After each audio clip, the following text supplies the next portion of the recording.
All right, let's get right into this. There's a video that's been making the rounds online, and it describes this massive, totally unprecedented event right in the heart of London. And the story it tells isn't really about a protest. It paints a picture of a complete systemic breakdown. So what we're going to do here is deconstruct the narrative from that source video piece by piece to really understand the story it's trying to tell. So the story this video tells kicks off with a number that's pretty tough to wrap your head around. It claims that 82,000 people showed up in Westminster in just 11 minutes. I mean, that figure is so extreme that, according to the source, London's command center first thought it had to be a glitch, a system malfunction. This wasn't framed as some planned march. The video presents it as a spontaneous human eruption. So how did things escalate so unbelievably fast? Well, the timeline the video lays out is all about creating this feeling of shocking speed.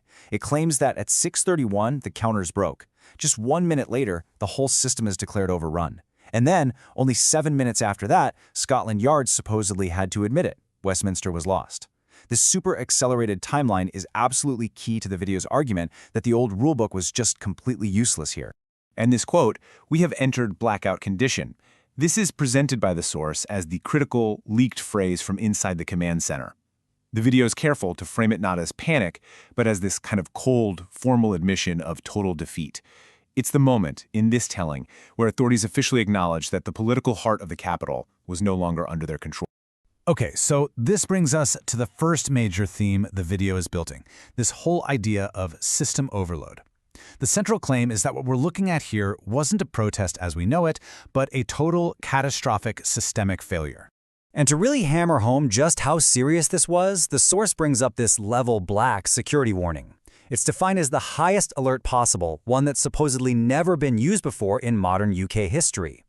By triggering it, the video argues the authorities were basically admitting, we are in completely uncharted territory. There is no playbook for this. So, if it's a systemic failure, what caused it?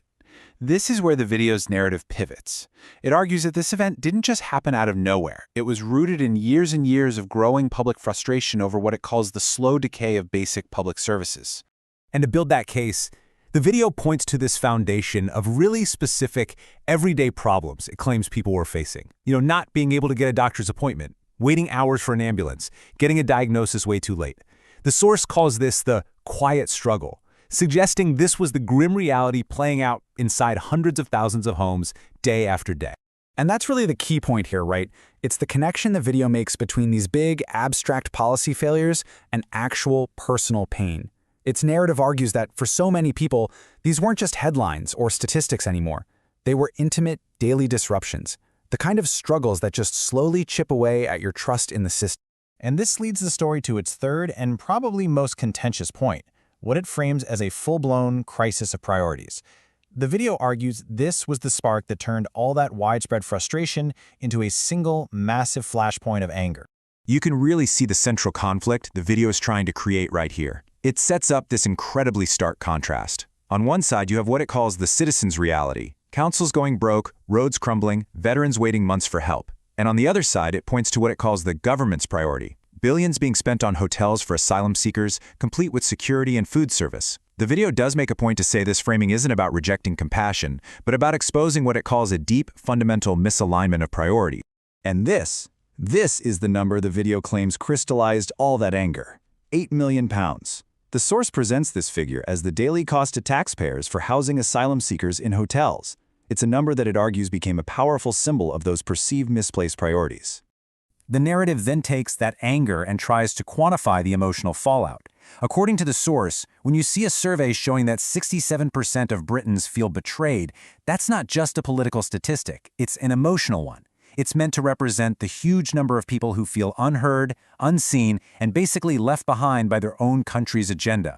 And to put a human face on that huge 67% number, the source tells personal stories. It talks about, for instance, a young couple who can't get on the property ladder while the government, it claims, is spending billions to house new arrivals. Or it talks about a veteran who feels totally forgotten while seeing others get immediate support. These stories are used to make the data feel real and personal. So, in its final section, the video completely reframes the whole event. It argues that the real driving force wasn't just anger. It was a nation finally hitting its breaking point, a physical, real-world expression of a deep, collective exhaustion. And as part of that exhaustion, the source touches on another, much more sensitive issue, what it describes as the psychological weight of rapid cultural change. The narrative suggests that a perceived loss of continuity and identity in some communities is a major factor in this wider feeling of instability. To try and capture this feeling, the video uses one very powerful word: saturation. It defines this as the sense that the country has just run out of space. And not just physically, but emotionally, in its ability to cope, economically in its capacity to provide for everyone, and structurally in its basic services. And the metaphor it uses to summarize that feeling of saturation, it's this one. A really powerful image, right? It suggests that the fundamental structures of the nation are being strained to their absolute limit, and they're on the verge of collapse. So, when you boil it all down, the video's conclusion is that this event was the return of the public voice, just in the loudest, most undeniable way possible. It argues it wasn't mindless chaos, but thousands of people physically showing up to deliver a single message. We cannot carry this burden alone anymore. It was a plea, the video suggests, from a public that just feels it can't cope. And that's the final note the source video leaves its audience on. The whole narrative assumes this isn't the end. The real question it's asking is not if the public will speak up again, but whether this massive, chaotic signal will finally be heard by the people in power. A pretty provocative question that's designed to stick with you.